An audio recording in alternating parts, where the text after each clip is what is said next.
Rahmadita, NPM 234111011. Saya dari kelas manajemen 23C. Di sini saya akan menjelaskan materi tentang proses menggali ide bisnis.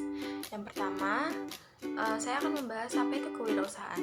Kewirausahaan secara umum adalah suatu proses dalam mengerjakan sesuatu yang baru atau kreatif dan inovatif yang bermanfaat dalam memberikan nilai lebih. Kewirausahaan adalah kemampuan manajer resiko dalam mengoptimalkan segala sumber daya yang ada, baik itu material, intelektual, waktu, dan kemampuan kreativitasnya untuk menghasilkan suatu produk atau usaha yang berguna bagi dirinya dan orang lain. Pada dasarnya, menemukan ide untuk usaha tidaklah sulit. Akan tetapi, banyak pengusaha pemula yang kesulitan untuk mendapatkan sebuah ide untuk berusaha. Ide bisnis tidak akan muncul secara tiba-tiba. Salah besar apabila memiliki anggapan bahwa ide bisnis itu hanya ditunggu saja dan akan datang secara tiba-tiba tanpa harus pusing-pusing untuk mencarinya. Ide bisnis itu datang apabila kita berusaha mencarinya dengan menggali informasi dan pandai membaca peluang yang memungkinkan untuk membuat suatu usaha yang baru. Pengertian ide usaha.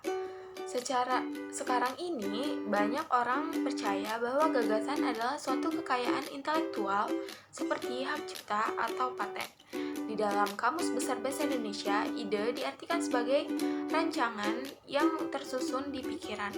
Artinya, sama dengan gagasan atau cita-cita. Selama ide belum dituangkan menjadi suatu konsep dengan tulisan maupun gambar untuk nyata, maka ide masih berada di dalam pikiran. Ide yang sudah dinyatakan menjadi suatu perbuatan adalah karya cipta. Untuk mengubah ide menjadi karya cipta, dilakukan serangkaian proses berpikir yang logis dan seringkali realisasinya memerlukan usaha yang terus-menerus sehingga antara ide awal yang muncul di pikiran dan karya cipta satu sama lain saling bersesuaian sebagai kenyataan. Jika sudah ada ide, hal pertama yang harus dilakukan adalah bergerak. Karena tanpa itu, ide hanyalah menjadi sebuah pemikiran saja. Sedangkan pengertian usaha yaitu usaha adalah kegiatan dengan menggerakkan tenaga pikiran atau badan untuk mencapai suatu maksud. Dalam ruang lingkup tertentu, pengertian usaha dapat disamakan dengan pekerjaan. Jadi, ide usaha merupakan suatu ide untuk mewujudkan suatu pemikiran yang baru dan diterapkan dengan suatu tindakan. Mencari ide usaha berarti berusaha untuk menemukan suatu yang nantinya ide tersebut dapat menjadi suatu langkah awal dalam menentukan bisnis apa yang akan dibangun. Dalam menentukan ide, tentunya banyak hal yang harus diperhatikan. Seseorang menginginkan memiliki suatu bisnis.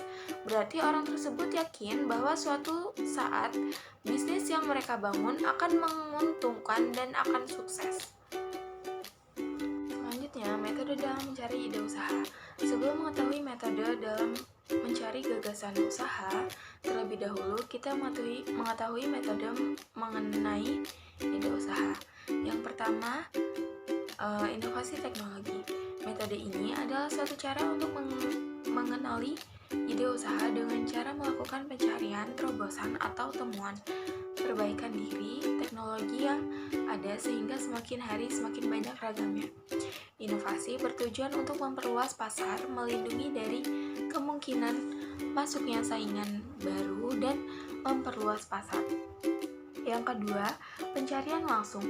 Penjaringan ide usaha dapat dilakukan dengan cara mencari langsung melalui suatu riset yang telah dirancang secara teliti dengan tujuan untuk menemukan produk atau usaha baru. Cara seperti ini umumnya dapat dikelompokkan dalam kategori, yaitu ada dua kategori.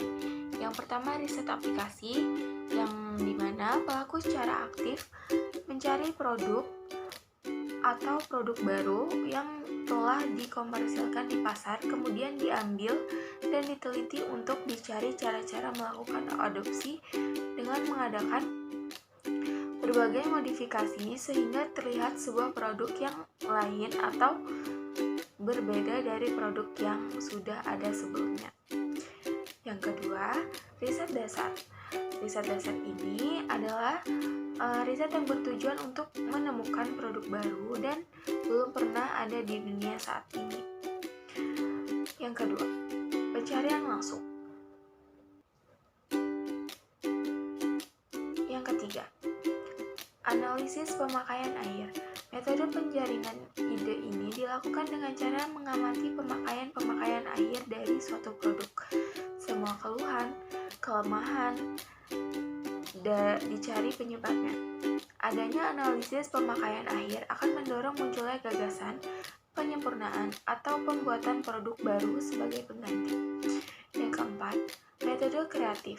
Metode ini dilakukan dengan menggali segala sesuatu dari pelaku kreativitas yang sangat menentukan gagasan usaha yang akan muncul, keterampilan seseorang, atau hobi yang dikembangkan menjadi satu usaha yang kreatif.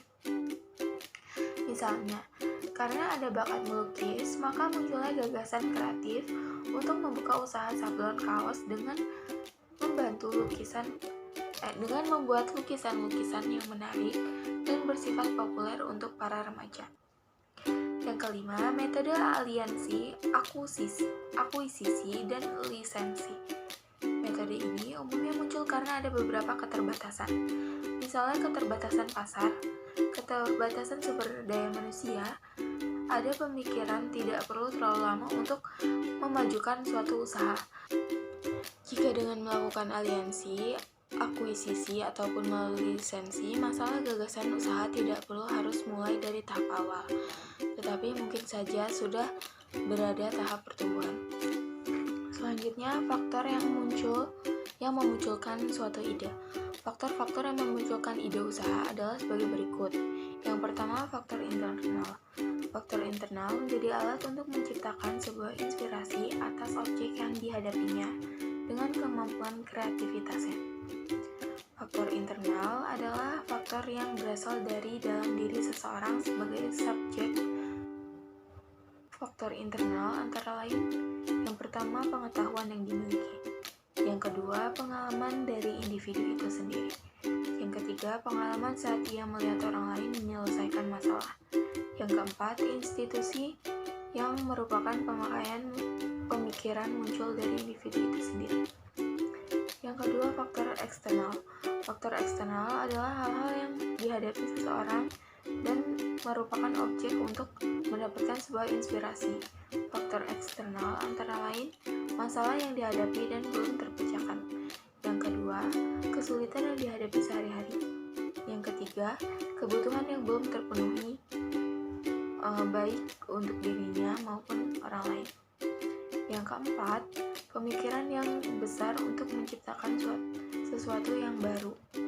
Selanjutnya, analisis SWOT merupakan salah satu metode untuk menggambarkan kondisi dan mengevaluasi suatu masalah, proyek, atau konsep bisnis yang berdasarkan faktor internal dalam dan faktor eksternal luar, yaitu strengths, weakness, opportunities, dan threats. Metode ini paling sering digunakan dalam metode evaluasi bisnis untuk mencari strategi yang akan dilakukan. Faktor internal menjadi alat untuk menciptakan sebuah inspirasi atau objek yang dihadapinya dengan kemampuan kreativitasnya. Sebagai seseorang pengusaha, dia tidak perlu repot harus melakukan riset pasar atau menciptakan sebuah bisnis baru. Cukup tinggal melihat bisnis apa yang paling laris di pasar, lalu membuat bisnis serupa. Atau lebih konkret lagi, mereka hanya melihat produk apa yang sukses di pasar, lalu tinggal diamati dan ditiru. Dengan sedikit modifikasi sebagai pengusaha atau misalkan pemilik produk yang market leader tentunya tidak membiarkan hal ini terjadi.